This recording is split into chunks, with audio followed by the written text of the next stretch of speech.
Salut les investisseurs, j'espère que vous allez bien et bienvenue dans ce nouvel épisode dans lequel on va parler de l'entreprise Nu Holding. Entreprise que j'ai déjà évoquée plusieurs fois sur la chaîne et aujourd'hui on va aller voir un petit peu plus en détail ce que fait l'entreprise, les chiffres aussi qui ont été publiés. On a eu le deuxième trimestre 2025.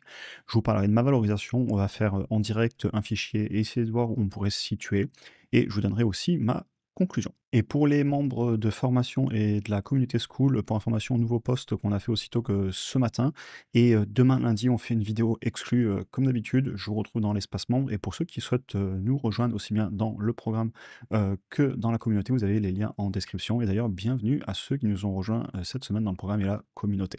Et évidemment, comme d'habitude, il s'agit en aucun cas de conseil en investissement. Alors, Nu Holding, c'est une société brésilienne au départ de services financiers et ils opèrent sous la marque notamment Nubank qui est assez connue et ça a été fondé en 2013. L'analogie que je peux vous donner, que c'est une néobanque avec beaucoup d'activités et d'ailleurs je vous parlerai un petit peu plus tard de SoFi parce que ça se ressemble beaucoup. Donc leurs activités déjà, ils ont tout ce qui est, compte, épargne et compte avec carte bancaire pour, ben, recevoir son salaire, payer et cetera. Ils ont aussi une partie investissement en actions, donc la bourse, les ETF aussi, la crypto.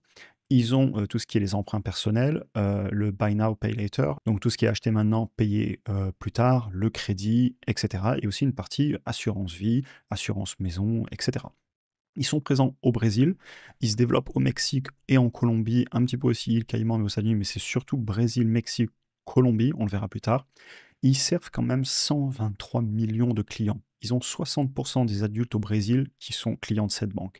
Et c'est une entreprise qui se distingue par ben, l'innovation et le fait qu'ils sont vraiment en train d'attaquer le secteur bancaire traditionnel en Amérique latine. C'est une entreprise qui est assez similaire à SoFi, c'est ce que je disais ce matin dans le school quand on faisait un post dessus.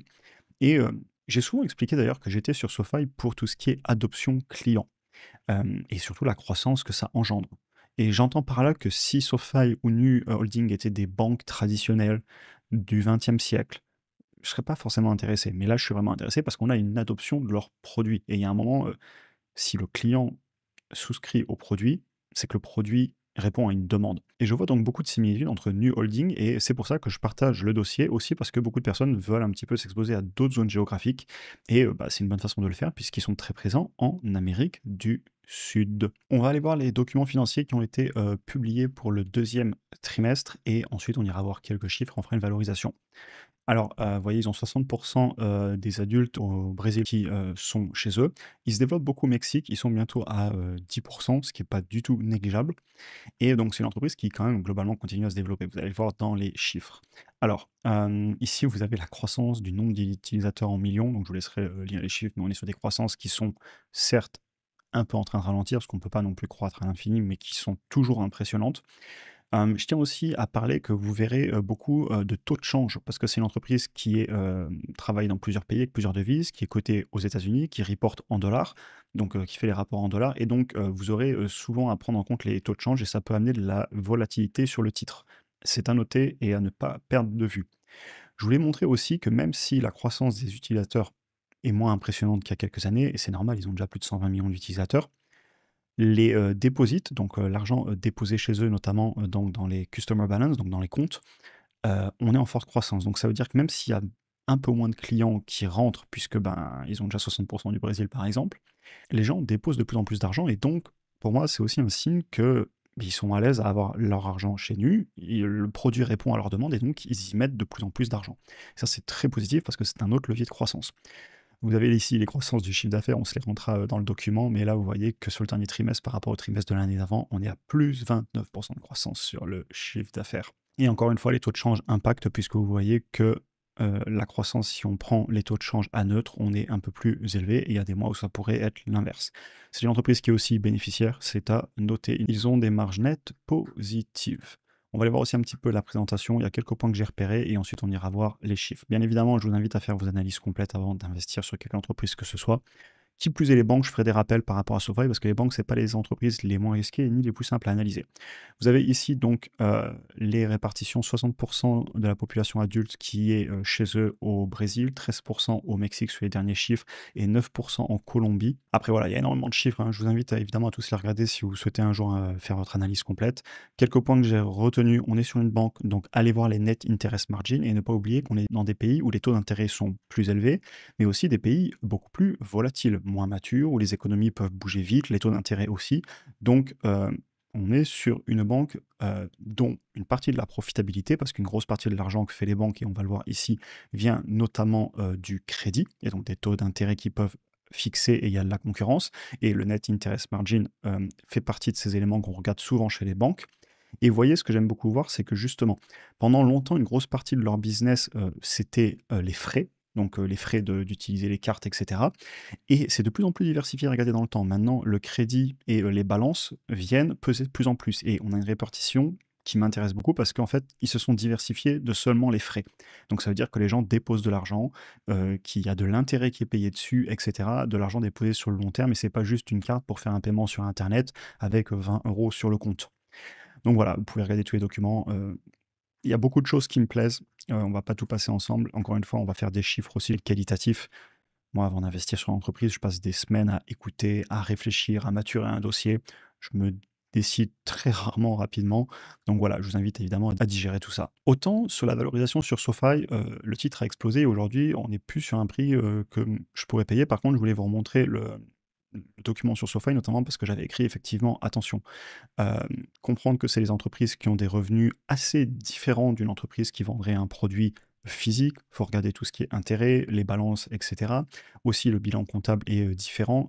Une analyse sur les flux de trésorerie disponibles sur une banque, bonne chance. Ça s'y prête pas très bien, on va dire. Donc, pas projeté sur les flux de trésor, à mon avis, etc.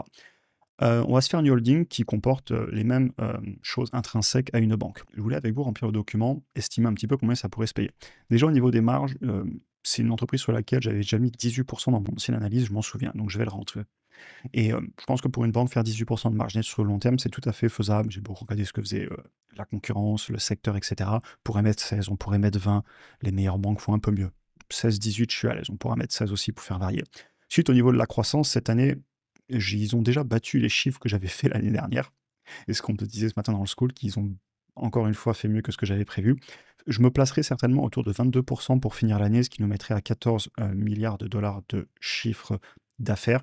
Et ensuite, les autres années, je vais clairement faire un ralentissement.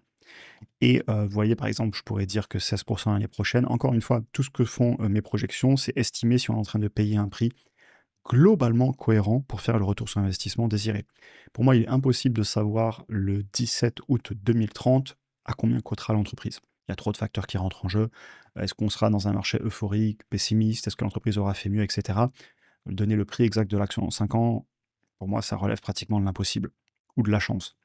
Par contre, savoir si en ce moment on est en train de la payer à un prix cohérent par rapport à notre analyse pour faire du retour sur investissement désiré sur le long terme, le discount rate, je demande au minimum 10%, je peux même demander jusqu'à peut-être 12-14% sur les entreprises plus risquées. Et on voit que globalement, en rentrant les chiffres, et je les avais travaillés un peu en amont, donc je sais à peu près les croissances que je veux mettre, on pourrait mettre que 20% cette année si on pense qu'ils feront plutôt dans les 13,5 milliards, 13,8. C'est une entreprise qui actuellement, sachant qu'elle cote à 13 ce week-end, on n'est pas sur un prix qui me choque. Et ce qui va m'amener à ma conclusion, et j'invite tout le monde à faire sa propre analyse, peut-être que mes chiffres pour vous sont beaucoup trop optimistes ou pessimistes, mais ça m'amène quand même à ma conclusion. On est sur une belle entreprise. Le genre de vidéo qui fait plaisir, ça fait longtemps que je la suis et c'est pas pour rien, et il y a beaucoup de personnes qui m'en parlent. Et même dans la communauté encore ce matin, on me demandait est-ce que je pourrais la réanalyser, et c'est marrant parce que j'étais en train de faire la vidéo à ce moment-là, donc comme quoi des fois les choses s'alignent. Mon résumé de ce matin, je le trouve assez concis et il résume bien les choses. C'est une entreprise qui est assez similaire à SoFi dans d'autres pays, et j'ai souvent expliqué que j'étais sur SoFi et sur ces néobanques pour l'adoption client et la croissance que ça engendre. C'est ce que je vous disais plus tôt, c'est le même texte, hein. Et je suis pas là pour le business de fond d'une banque. Ça m'intéresse beaucoup moins.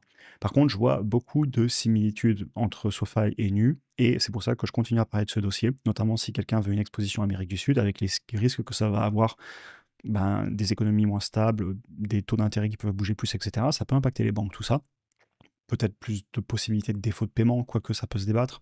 Donc voilà, à prendre en compte. Risque intrinsèque aux banques, aussi les taux de change ici. Et évidemment aussi adapté au profil investisseur et gérer en conséquence de ne pas mettre tous ces deux dans le même panier.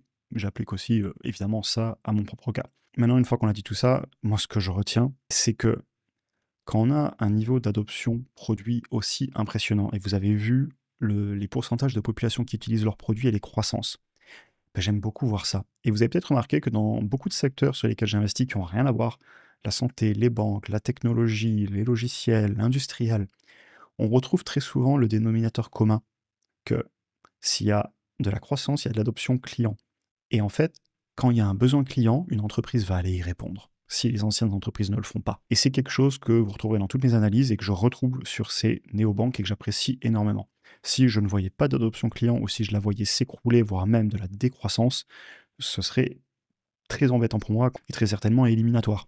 Par contre, quand je vois en fait l'adoption du produit, c'est au cœur de ma thèse d'investissement. Au-delà du prix à payer qui est très important, de regarder vos chiffres, etc.